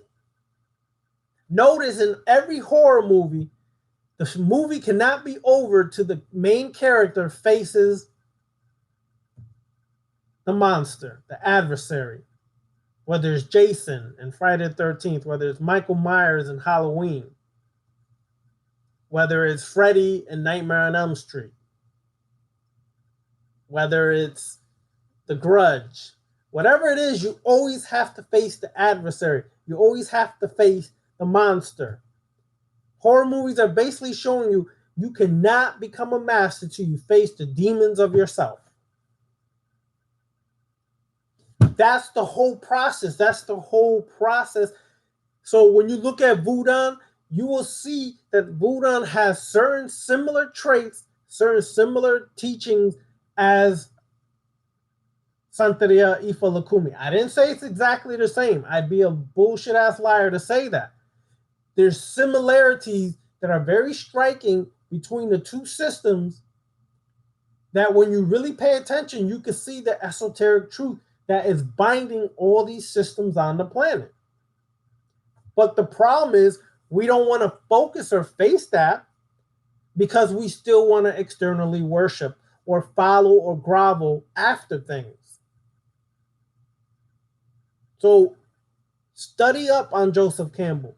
Check out that book, that Hero with a Thousand Faces, which I think was also made into a video. Okay, he had a actual video where they asked him questions on that. Check it out. It'll start really making sense to you how all these mythologies across the planet all have the same similarities. And the story is always about you basically becoming the master. Any other questions before we close this out at 9 o'clock, 9:05? About 9 o'clock, 9:05, we'll close it out. So any last few questions?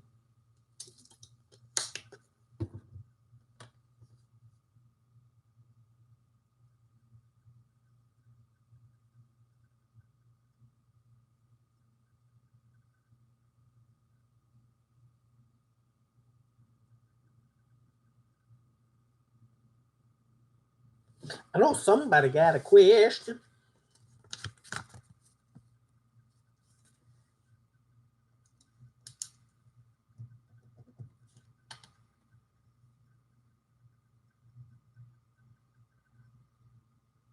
Okay. That last lecture, that Lilith summoning ritual was intense. Yes, it's very intense. For all those who didn't get the Lilith ritual, those who did, they know. It's very intense. Are Kali and Lilith the same? They're not the same exact. They're not the same exact gods. In so many words, They're similar frequencies, vibrations, and attributes and characteristics. Very similar in nature. They both have a vampiric quality. For example, Lilith devours sexual energy off of men, and sometimes women too. Don't get it twisted. She's freaky. She goes both ways now. Okay? So she devours sexual energy. She also has been known to take the blood of human beings to destroy or kill kids, things of that nature. It's all metaphors and symbolism, okay?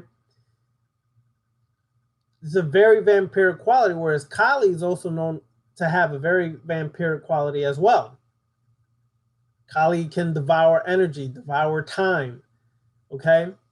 Kali was known to destroy the demons and devour them. At the same token, Kali also has a sexual side to it too. So yes, they're very similar.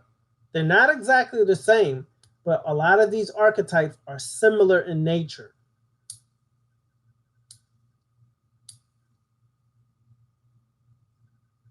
That's another one that I checked out, The Power of Myth. Okay, also look on YouTube, because they have them on YouTube actually breaking a lot of this information down in interviews.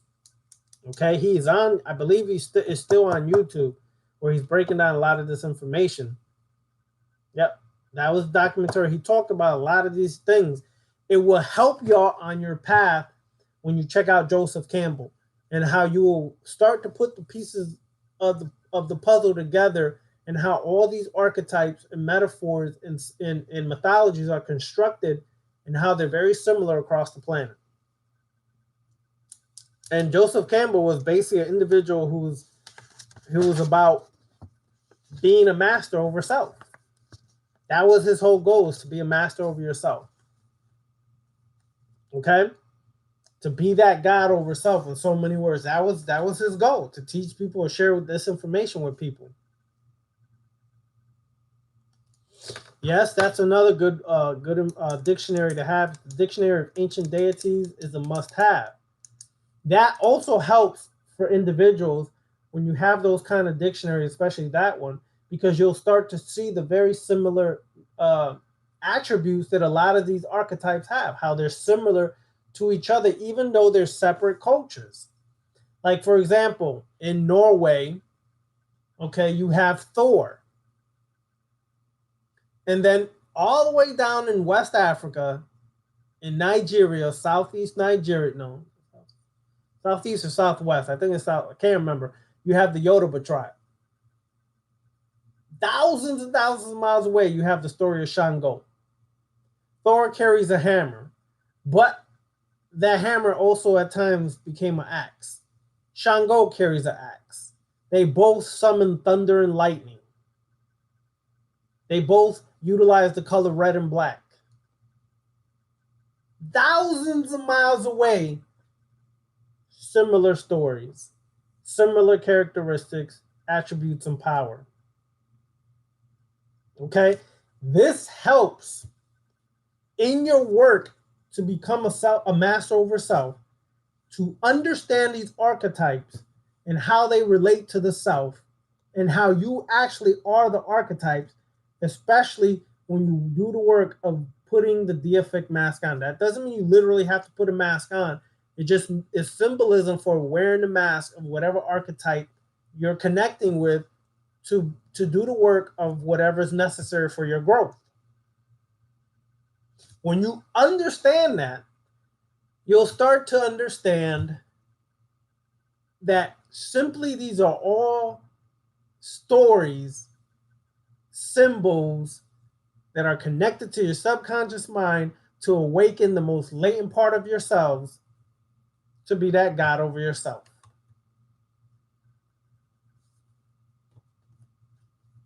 All right, thank you for that, Jennifer Long. Okay, when you say what's good for the root chakra, Trina, what do you mean what's good? What's good? Okay, are you talking about what work to do for the root chakra? Are you talking about what colors You talking about what crystals? Because there's a bunch of shit like that. Again, I'm gonna show you all this book. This is one of the better books I found dealing with the chakras. It's called Awakening the Chakras, the 7 energy centers in your daily life, written by Victor. Shit, that's upside down to me. Victor Daniels, Cooch and Daniels, Cooch, huh? Anyways, and Peter Walter Vrede. Okay. And I'll give you an example of what's in here since Trina Hart asked a question. What's good for the root chakra? So let's go into that real quick, and I'm going to close it off after I finish this part. First, or Muladhara chakra, the root chakra. In the first chakra, we learn to be and feel more secure as we integrate the forces of thinking and doing, mind and body. A person who is dominated by the Muladhara chakra is obsessed by desire to find security. Like the element earth, they are solid and strong, endure all kinds of hardships, and are very productive. Okay, that's an excerpt from Harish Johari and Will Garetz, The Wisdom Teachings of Harish Johari. The first, the Muladhara chakra, corresponds to security, survival needs, root of inner being. Physical locations near the base of the spine, the tailbone area. The endocrine gland, or the adrenal glands, is what it's associated with. The astrological link is Mars. Day of the week that's associated with the root chakra is Tuesday. Element is earth. The sense associated with the root chakra is smell. The Sanskrit derivation is mula is root and adhara is support. Root support. The massage to help awaken your root chakra, massage your feet and your calves. Okay, anyway. Leela game of self-knowledge. Okay, if you, skip the game thing. Okay. The essence of first root chakra, layer of the coiled serpent of Kundalini. This is where your Kundalini is sleeping at, chilling at. The core of the first chakra is physical survival. Psychological needs for breathable air, water, food are primary. Okay? So, let's get to the work. Now, this book was different than a lot of books. It goes in great detail about the darker side of the first chakra, so it helps you understand that.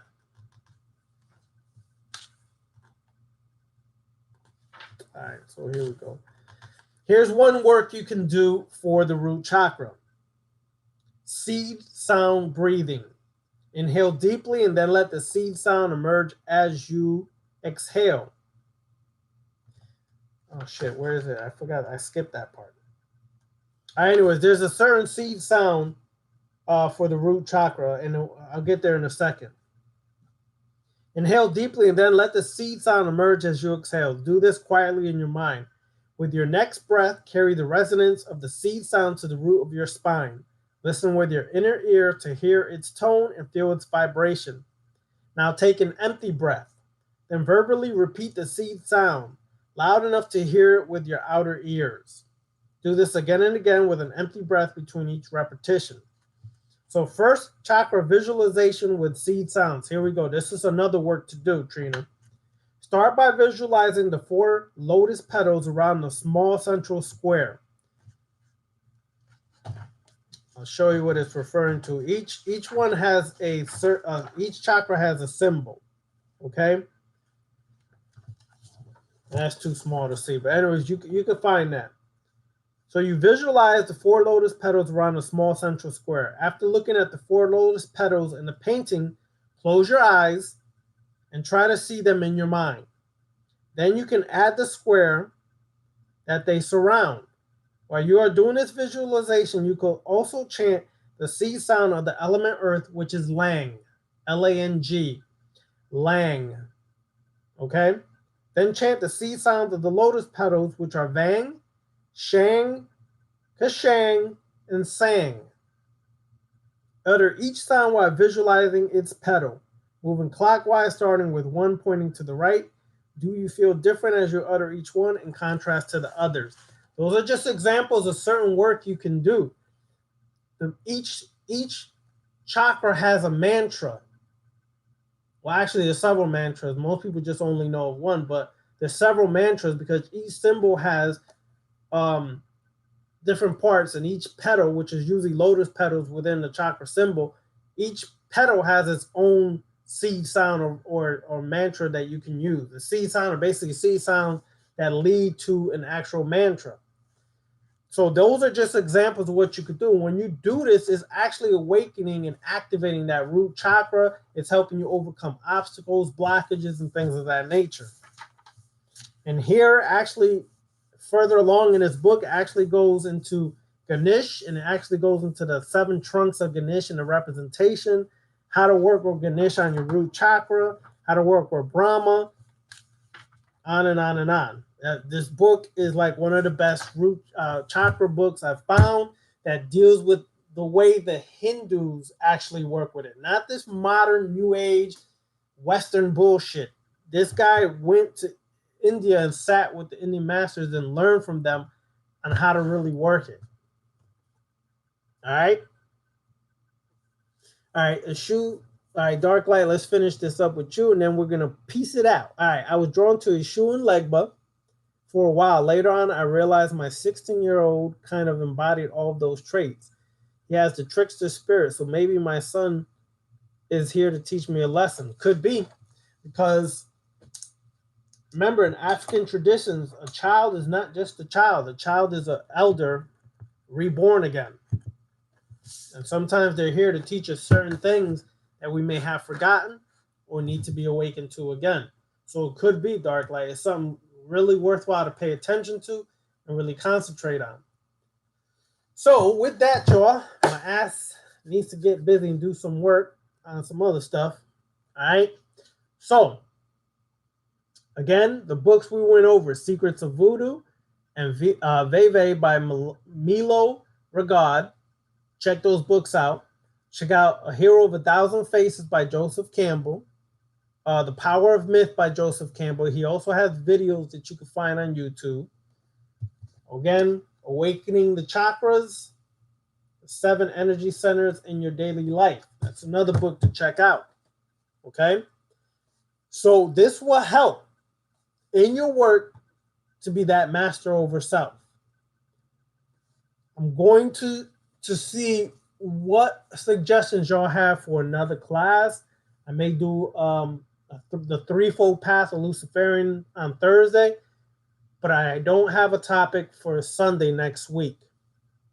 I have one for Thursday, threefold path of Luciferianism, which is very detailed information on how to be a master over self. We're going to go over that. But hit me up with some topics to go over next Sunday, y'all, because I kind of don't have an idea right now. I might be inspired during the week of what to talk about. Thursday is going to be threefold path of Luciferianism. I would suggest y'all tune in and let others know about it. It's going to be very detailed, very good work on mastery of self. But Sunday, throw me some suggestions. All right? So I hope that helped y'all. We went through a lot of different things, not just Veve's. We worked on and understood what the astral geometrical shapes of Veve's and how they conduct astral spiritual forces to mount the individual and work with that energy. We then went into different things, different topics about voodoo, Wudan, as well as different things. So tune in for next week. All right. Here's my email. I always forget.